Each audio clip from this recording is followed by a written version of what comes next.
We'll bring him in. Such a pleasure to be joined by this guy, Fab Fiver, ESPN, longtime NBA great, Jalen Rose to the program. How you doing, Jalen?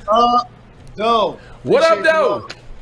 Absolutely. Now, Jalen, I got to tell you first before we get started. So, Michigan grad, longtime Michigan fan, grew up with the Fab Five. Not only do we have that kinship, we share a birthday, January 30th. So I want to tell you, happy birthday to the great Jalen Rose. I appreciate the love. Thank you guys for having me. What up, though? Be easy. Man, what's going on, big guy? Hey, man, before we get this interview going, man, I want to say I appreciate you for more than you know. I don't have to say much on there. You know what I'm talking about. I appreciate you.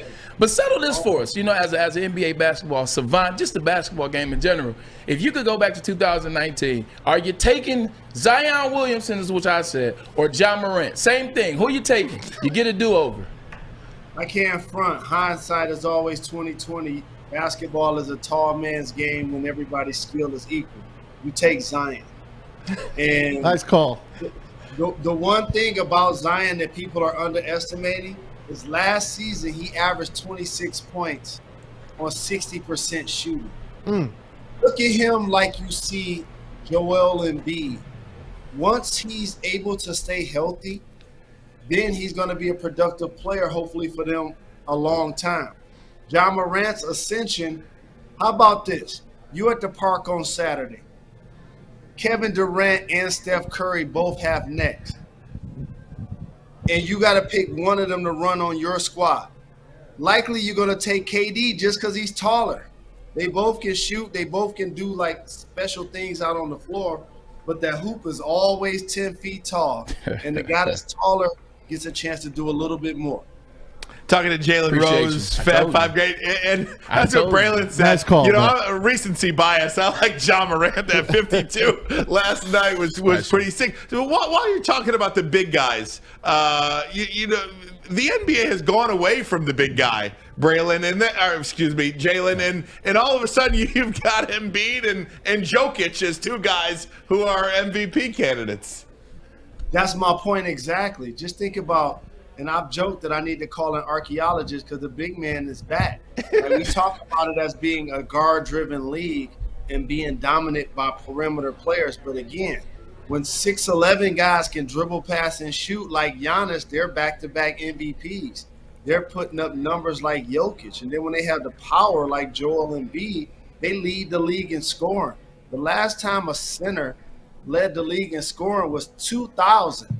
And that was Shaquille O'Neal. So it just shows when the bigs have the same skill as the perimeter guys, they just have the opportunity to be more dominant.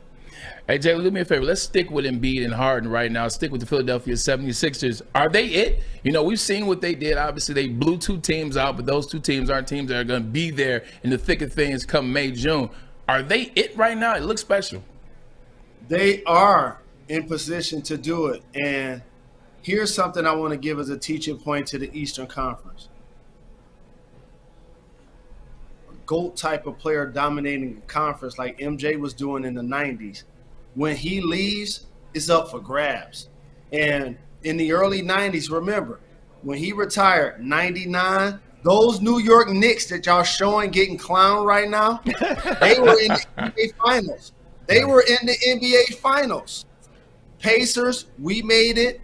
The Nets made it back-to-back years. The Pistons won it in 2004. The Heat won it in 2007. It was a revolving door. That's what I think about the East right now since LeBron left. The Raptors added Kawhi, won the East, won the championship. The Heat added Jimmy Butler, first year, won the East.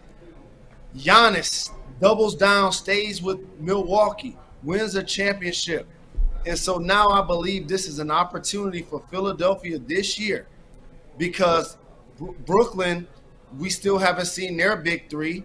And the other squads, I feel like, had their turn. So I think the Bulls have an MVP candidate in DeMar DeRozan, but too many injuries. I just don't think they'll get past the second round.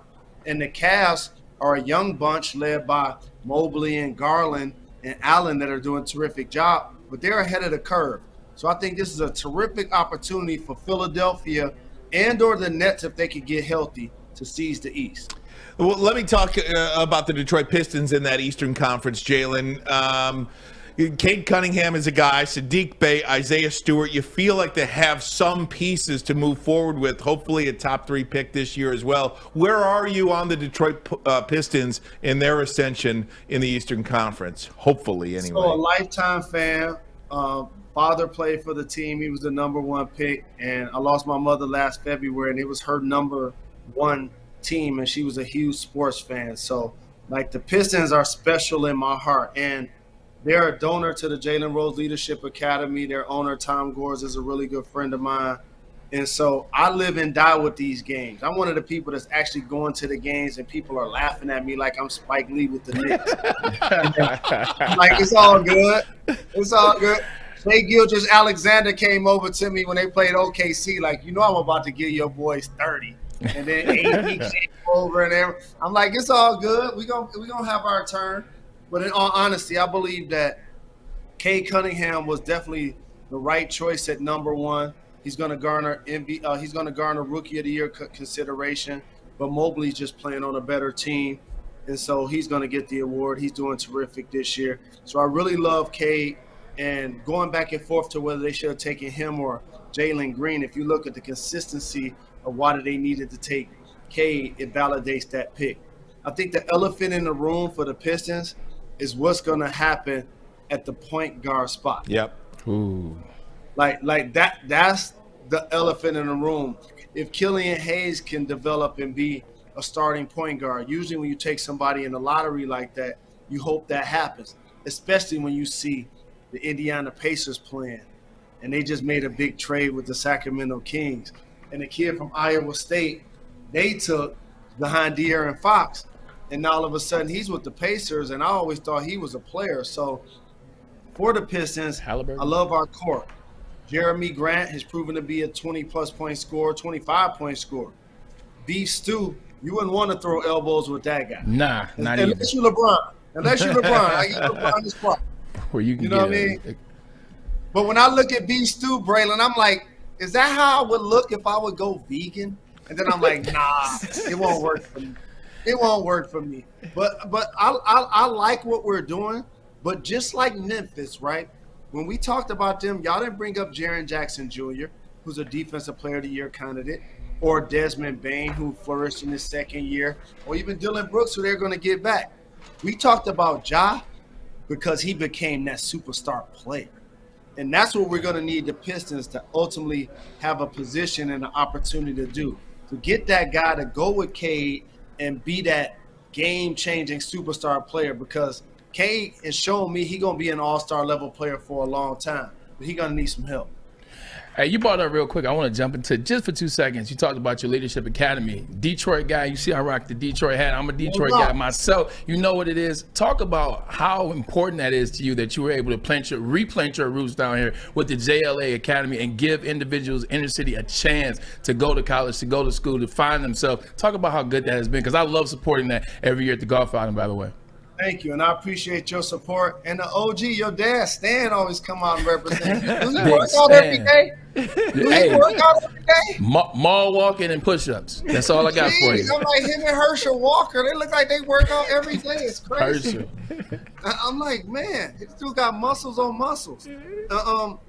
So I appreciate you asking about JRLA. We're open enrollment. We're tuition-free. We're public charter.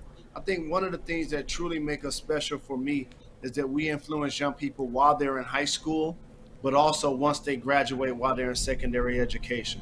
So we have 400 plus that are currently in high school, another 600 alums that we influence, whether they're community college, college or university, trade school, military. And so we're just trying to put young people in position to be successful. Then I've always said, I'm trying to bridge the education gap. We're trying to take scholars who live in the inner city, and the state gives them around $8,000 per student, an opportunity to compete with the scholar whose parents are fortunate enough to pay $40,000, $50,000 for them to go to Country Day. And that's a $500,000 investment or so, K through 12, and put them in position to compete in the same collegiate classroom, to compete for the same jobs and the same opportunities. And so 10 years in, I'm really proud of all of the work that we've done. but now we got to do more. And just like the University of Michigan, they've been fundraising since the 1800s. This thing about Michigan been fundraising since the 1800s. Collecting them coins. Hey, right. Jalen, So right now we're trying to raise $10 million to expand our facilities. We needed a state-of-the-art gymnasium, a college-sized gymnasium for our scholars. We need 2 more classrooms for our rotating teachers. I want to try to create a meditating and a yoga space for those that may have some social and emotional issues. So that's the next goal for JRLA, expansion. $10 million, and that's our next goal. Anything we could do here at Woodward Sports for you, Jalen, please just say the word. 100%. We'd love to get that word out as well. 100%. Put some money in there, You too. mentioned the University of Michigan, Jalen. Big game tonight against Michigan State. And so I want to comment on that. And then obviously you were pretty outspoken about the Juwan Howard situation as well. Just a quick thought on that as well. I know we're running out of time with you. I was looking at the calendar and I was trying to move some things around to actually be at this game. And I was 100% planning on going. And the only reason why I'm not there is because my brother got suspended and I didn't want to be like a sideshow to people that's like, oh, Juwan's not here, but there goes Jalen. And so that's why I'm not kind of there at the game. But in all honesty, if you look back at the end of what happened, first off, Wisconsin waxed us. Mm-hmm. Let me just say that. Yeah. We got waxed. And anytime you lose, there's going to be some sort of reaction. And our reaction late was we going to press. We're not going to give up. We're going to play with energy. And their reaction is, oh, y'all going to play, y'all going to press, and we got our backups in? Well, we going to call timeout and rub it in y'all face because y'all ain't about to steal the ball from us. And so now all of a sudden you have a post-game handshake, and Juwan, Southside Chicago, he like, you know what? I'm not even about to entertain this dude. Nope. I'm going to just keep pushing. Never heard of him. So when you start walking past somebody and all of a sudden they impede your progress and or they grab you, to be honest, that changes the interaction. That truly changes the energy of the whole room. And one of the reasons why the NBA stopped players from running to a fracas or disagreement is because that escalates it. And so if he lets Juwan walk by, there isn't an incident. If the assistant coach doesn't come and he's wolfing and huffing and puffing to our student athlete and putting his hands on him, it doesn't escalate any further. But once it does, Juwan can't respond the way he did. And he knows that. And I feel like the suspension was warranted. I know that this is going to be a period for growth as somebody that's been successful as a longtime player in the NBA and a longtime coach in the NBA. He's now only in his 3rd year at the University of Michigan, a couple of years with COVID. And so he's going to grow as a human being. This past weekend, I just saw, I believe it was John Calipari at the end of the game against Arkansas, take his team off the court, and they didn't shake hands at all. But ain't nobody talking about that. Right. Not at all. You're right. You're right. So there's an undercurrent that happens within the game of how people feel about the post-game handshake. And I'll just tell you this, and again, I apologize, not for Juwan. He's an adult. He'll speak for himself, and that's my brother. I would never do that. But I apologize for the Michigan family. As an alum, as a donor, there's a way we know we need to behave in victory. There's a way we know we need to behave in defeat, and we violated that. And Wisconsin should celebrate when they beat us because 100%. we the class of the Big Ten. Can't wait to kick their ass in the Big Ten tournament, though. No doubt. Nah. But you know what? We'll be there. We'll be there. Nah, you're 100% right. No, Jay, you're 100% right, though. As donors, you know, I said fellow donors, fellow alums, we know how to operate, and, you know, that was unacceptable. But at the same time, the way in which they've created the narrative and they didn't punish Wisconsin accordingly is some BS. But you know what? We're in the tournament. We'll be there. And March 11th, if we beat Indiana, March 11th, we play Wisconsin in the tournament. Just a little heads up right now. do it. But check this out, Let's man. go. At the Pistons game back in November, you met one of our young cats in the back, young bulls, my boy Easy. And Easy was like, "Don't you know Jalen?" Saying that's my big brother. He said, "Well, get him on the show." So I had to bring Easy out here to say what up to you. Hey, I just want Like to that ask beard, real I quick. can't grow one, man. Well, a lot of people don't know. I'm like Big Daddy Kane. I ain't no hair on my chest, but I'm one tough. Hey, man, ain't no half stepping, baby.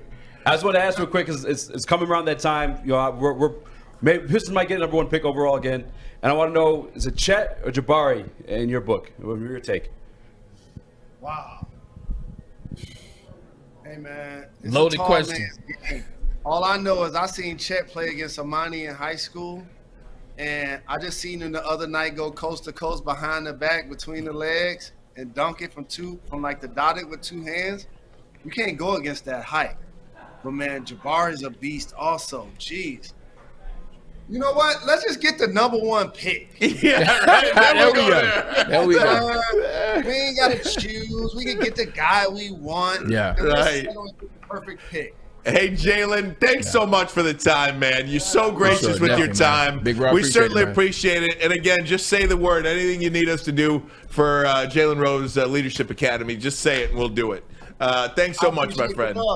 And by the way, that gentleman right there, Braylon Edwards, can block on run plays, can run the route tree, has strong hands. He didn't catch with his chest. He caught with his hands. You know, 3 overall. I appreciate that, big bro.